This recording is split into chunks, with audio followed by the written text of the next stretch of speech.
Let's talk about Space Force militarizing the final frontier. Is focusing on defense in space necessary, or does it lead to aggression? Guy, what do you think about this? Thinking of space as a new frontier reminds me of the age of exploration.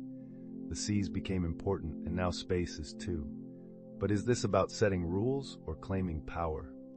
I get your point, Guy. Nations defended themselves on Earth, so it makes sense to do that in space.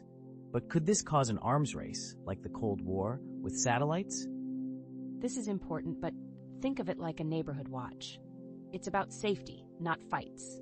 We depend on satellites for many things, but what are the ethics of putting weapons in space? These are great points. Can we see space as both a chance and a risk? With things like the ISS, can we learn to work together in space security? What can history teach us about this? As we start with the technological arms race in space, let's look at what advancing military technologies mean in space. Ryan, could these changes lead to new competitions, or do they promise shared safety? It's complicated, Michelle. Like how nuclear weapons changed global strategies, space tech could change national power. But are we ready for the problems if these technologies go out of control? Building on that, Ryan, the risks are high. It's like playing with fire, important for progress, but dangerous if not managed well. This race in technology might drive innovation, but it could also cause big problems if not handled carefully. I agree, Sonia. It's like the early days of airplanes, both amazing and a new place for war. But if history tells us anything, people try to find balance. Is there a way where innovation leads to more cooperation, not conflict? Good point, Guy. But let's remember the competition between countries. Space could become a place for strategic control. The question is, can international agreements like the Outer Space Treaty change to face these new challenges? Working together internationally is important, Ryan. We've seen it work with the ISS. Imagine using this same spirit to control military actions in space. Could this be our way forward? That's a hopeful thought, Sonia. As we deal with the technological arms race in space, what roles do global leadership and new ideas play in making sure of a peaceful future? Let's talk about national sovereignty versus global commons. How might countries show power in space but also share duties? Can space be a place for both fighting and working together? Guy, what do you think? This fight between keeping things national and shared reminds me of the early internet.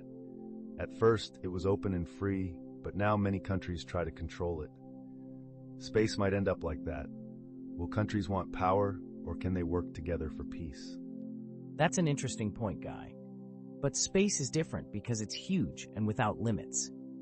This makes national claims hard. Who can really own what's in space? Maybe a global commons can help us agree instead of fight.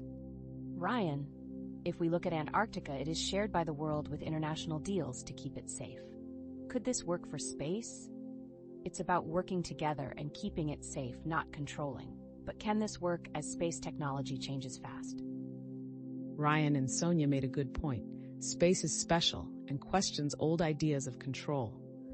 How might new treaties change what we do in space? Can they help balance both fighting for power and working together? We're thinking about the ethics of military in space. Should space be peaceful or ready for war? Guy, what do you think? It feels like crossing a big moral line. We're in new ethical times, like when machines changed everything. Do we want power or to do the right thing? Yes, Guy, it's tricky. Keeping safe might need armies in space, but what do we teach future people by doing this? It could be a bad example. Remember nuclear weapons. If we don't control armies in space, things could go bad. We need global rules to keep things balanced. Those are smart connections. Can we learn from past ethical problems to guide space actions? Maybe use ethics in our agreements now and later? Yes, Michelle. History teaches hard lessons. Adding ethics to agreements could be hard, but we need to do it to stop future fights.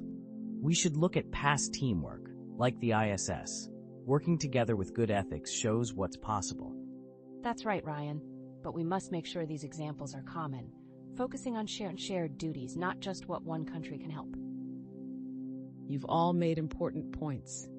Could a global space ethics guide be what we need, or are there other problems we haven't considered?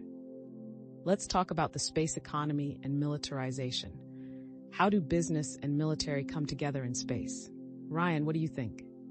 The mix of money and military in space is tricky. It's like when railroads spread and brought both good and bad effects. Can space make us richer, but also cause military problems? Also, private companies are involved now, Ryan. It's like when computers started business and military both played a part. Will money reasons be more important than military ones? Yes, Sonia. It makes me think of highways there for everyone, but started for military. Making money in space can help us all, but should we watch how military use affects peace? Do businesses have a duty too? Good point, Guy. Private companies in space could change everything, like satellites and defense plans. Should we focus more on rules that balance money and military readiness? It's important to balance money and military, Ryan. Should businesses lead and governments keep us safe? Maybe international rules, like trade deals, can guide the space economy. These ideas matter. When business and military interests combine in space, how do we handle ethical issues? What plan do we use so everyone benefits?